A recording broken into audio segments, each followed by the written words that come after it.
இன்னைக்கு நம்ம வீடியோவில் தூது இலக்கியம் தொடர்பான முக்கியமான வேர்ட்ஸ் எக்ஸாம் பாயிண்ட் ஆஃப் வியூவில் பார்க்கலாம். ஸோ முதல்ல பார்த்தீங்கன்னா காமம் மிக்க கழிப்படர் கிளவி என்ற தொல்காப்பியத்தினுடைய அடிப்படையில் தோன்றிய இலக்கியம் தான் இந்த தூது இலக்கியம்னு சொல்கிறாங்க. அடுத்து தொடை அல்லது மாலை வாங்கி வா என்று கூறும் இலக்கியம் தான் இந்த தூது இலக்கியம். இந்த தூது இலக்கியம் அகத்தூது புறத்தூது அப்படின்னு சொல்லிட்டு 2 வகைப்படும்.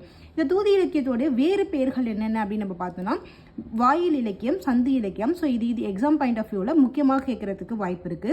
ஸோ அடுத்து எந்தெந்த பொருட்கள் எல்லாம் வச்சு தூது அனுப்புவாங்க அப்படின்னு நம்ம பார்த்தோம்னா கிளி, அன்னம், குயில், மயில், மான், வண்டு, நெஞ்சம், மேகம், தென்றல் மற்றும் தமிழ். ஸோ இந்த 10 பொருட்களை வச்சு என்ன பண்ணுவாங்கன்னா தூது அனுப்புவாங்களாம். அடுத்து இது எந்த வகையில் பாடுவாங்க அப்படின்னு நம்ம பார்த்தோம்னா வெண்டலை விரலிய களி வெண்பாவால் இந்த தூது இலக்கியத்தை பாடுவாங்க.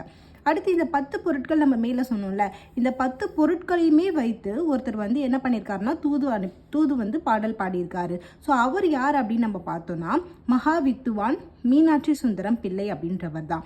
முதல்ல தூது இலக்கியம் எது அப்படின்னு பார்த்தோம்னா நெஞ்சு விடு தூது. இதை எழுதினவர் யார் அப்படின்னு பார்த்தோம்னா உமாபதி சிவாச்சாரியார்.